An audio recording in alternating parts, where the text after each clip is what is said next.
তাহলে যেই বাংলাদেশ কোনোদিন ভাবে নাই এত তাপমাত্রা হবে, আজকে ওই তাপমাত্রা আমরা চোখে দেখতেছি।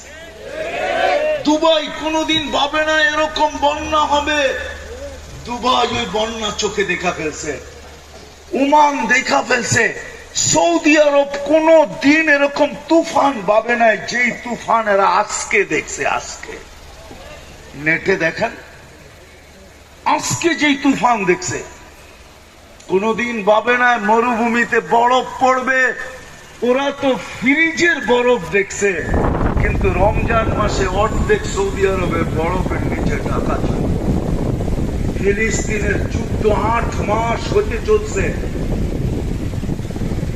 হাজার হাজার নরনারী মরতেছে।